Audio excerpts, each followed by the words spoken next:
Right, we are gonna be talking about our next unit, which is argument writing. And so, as you can see here on the screen right now, the keyword here is argument. Now, when I say argument, I don't necessarily mean that you're gonna argue, you're gonna fight, those kind of things. When I say argument here, an argument has two things to it. One, it's your opinion, and two, it's not going to be something that everyone's going to agree with. If you're on the same side with everyone, then there's nothing that you are arguing over. So just kind of make sure that you're not persuading other people to do something that like everyone already wants to do. So argument writing is persuasive writing. You're trying to persuade someone to be on your side of the issue, of the topic, of whatever it is that you want to argue about. Okay. So what you're going to do here for all these goals is you are going to pick out two of them, two main ones that you want to work on. So that way you are able to then show me later on through your reflection that you were able to do these. This one, 8.1, this is one that everyone is going to be doing because this is kind of the main one. So I just wanted to kind of go over this one because this is the big one. Okay. So this one here is argument writing, and I can use argument writing that has clear reasoning, and it also has relevant evidence. And so reasoning is kind of like logic. So it makes sense what you're trying to do. And then evidence are going to be the ways that you persuade other people to join your side. So for example, and I think the main example that I'm always going to be using throughout these videos is about wearing hats in North Tama. Okay? Wearing a hat at North Tama. That's a good hat, or a duck head. Anyway, so if you are going to try to persuade me that North Tama kids should be allowed to wear hats, you have to be able to provide evidence and have actual legitimate reasons of why you want to do this. You can't just say because. That doesn't persuade me.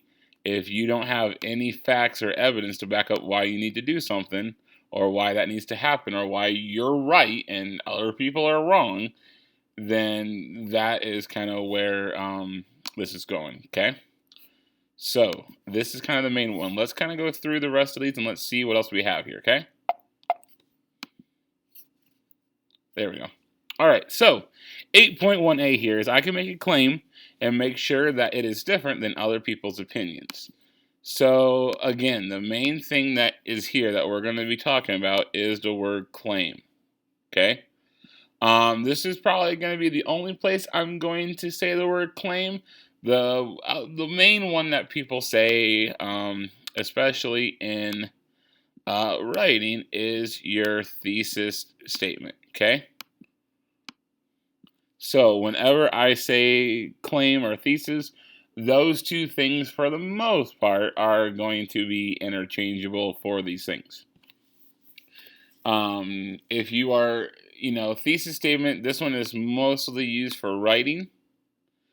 So claim is kind of a broader term that can fit in writing. It can fit in a speech. It can fit in a podcast. It can fit in a video.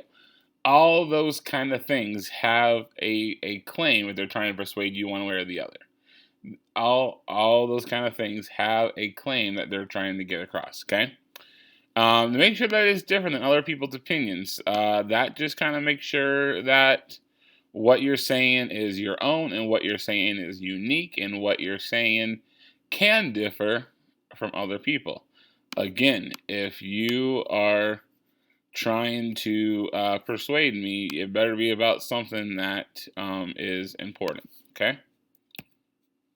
All right, another 8.1a, I can organize my evidence and reasoning in a way that makes it understandable to my reader.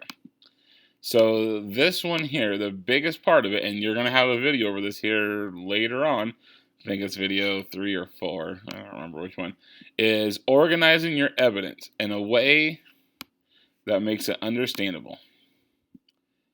So there are different ways that you can organize your arguments or your evidence or your reasoning to make it kind of flow and make it good for the reader to or listener or audience to understand what is going on. I like the word audience here because that doesn't mean they have to be reading it. They can be listening, they can be watching. You're still going to write out a script. You're still going to write out an essay for whatever it might be. Okay? So, this is about organizing your evidence in a way that makes sense. You're going to have a video for this later on.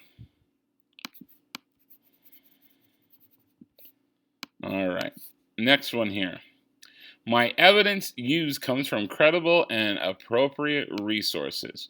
So later on, you're going to see another 8.8 that is very, very similar to this one that everyone's going to be doing. Credible and appropriate sources. One of the things that we're going to be kind of going over, and I think Mrs. Adams has gone over this with you before, but we'll go over it again, is called the CRAP method. Oh, that was a terrible A. There we go. The CRAP method. And that is just to make sure that the websites, in particular the websites that you're using, are credible and they are appropriate sources, okay? So we'll kind of cover this together as a class later on, kind of when you get to start doing your research for this topic, okay? So there is that for you, is if you want to focus on this one, this would be a good one to focus on, okay? Next one here, I can use transition words to go between claims, evidence, and opposing claims. So I think we'll talk about opposing claims here a little bit later. But transition words, and this is, oh, I did not do that. All right, there we go. Transition words, this is kind of a big one, okay? And especially in a essay and a podcast and whatever you're doing, you need to transition from one argument to the next. You need to transition from one piece of evidence to the next. And there are certain words, certain phrases that you as a writer can use to let your audience know we are moving on to the next thing, okay? So between your claims and your evidence, that's one. And then also between your opposing claims. I'm a terrible underliner there. So this is the other side. Usually in an argument piece, what you do with this is you take this side and you can identify where they might have some good points, but then kind of talk about why they're wrong. We'll talk about a little more of that later on, especially when you're doing your research, okay? Let me do some erasing here. There we go. Next one, I can establish a certain tone when presenting my argument. Now, I think the key word here for you is going to be the word tone. Tone's kind of a tough one to do in writing, but tone is the author's attitude towards a subject. And we'll talk more about tone later on. But, I mean, if you are, let's say you're going to the school board. If you have heard anything about the school board in the last year, there have been a lot of different tones towards whatever subject it might be. Some of those people had attitudes that were sympathetic for the school. Some of those people, those audience members, had tones that were angry, or they were sad, or they were disappointed, or they were trying to, lighten the mood and be a little more laughy, but, still kind of bring it home. That is tone, and that is kind of the tone that you need to set for your thing. If you are presenting someone that is like really dead serious, then you don't want to make any jokes, and you don't want to make a kind of lighthearted tone. You want to be very serious and let the audience know this is a very serious topic for you. Or if it's a little more lighthearted and you can kind of, afford to do that, then make that tone more lighthearted. We'll talk more about tone later on. So if you're someone who wants to work on tone and make sure that your tone matches the audience and it matches the argument that you are going for, this would be a good one for you, okay? All right, next one. I can conclude my writing that follows the information presented in the piece. We'll talk about conclusions later on.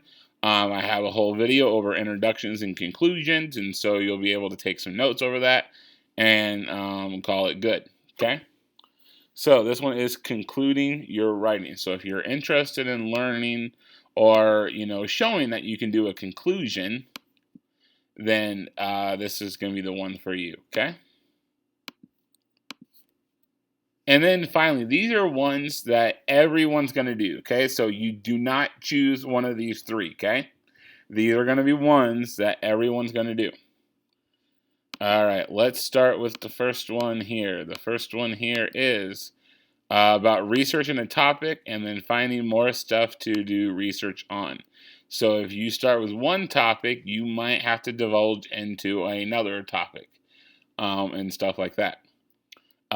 For example, I was just listening to a podcast about the history of toothpicks, which sounds boring. I agree.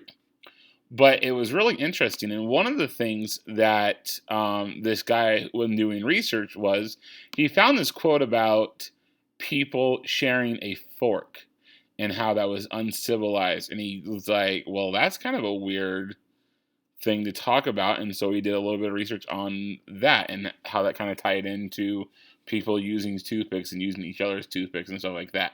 So when we're talking about research, that's kind of what we're talking about, to explore a question and develop more questions, going forward. You always want to be thinking, you always want to be asking questions while you're doing research. You don't want to stick, you want to stick to your main idea, but if you can explore it in a lot of different ways and you're, kind of not going with the flow, but going with the flow a little bit, then that works.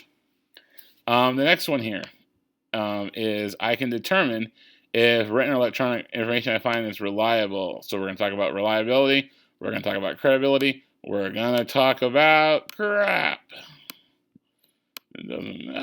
A's are tough to do on a computer. There we go. We're going to talk about crap, okay? And then finally, I can cite my sources within the writing as well as the end of the writing. So those are going to be two things that we're going to be talking about later on. So when we're doing our research, we got to make sure that we keep our sources. We got to make sure that we know where we got it from. We got to make sure we know who the authors are, all that good stuff, okay? So right now, you're not doing any research yet. You're not even to the point where you are brainstorming yet. Right now, all you are going to be doing is you're going to be going to the document on a Google Classroom. It has all these goals in it, okay?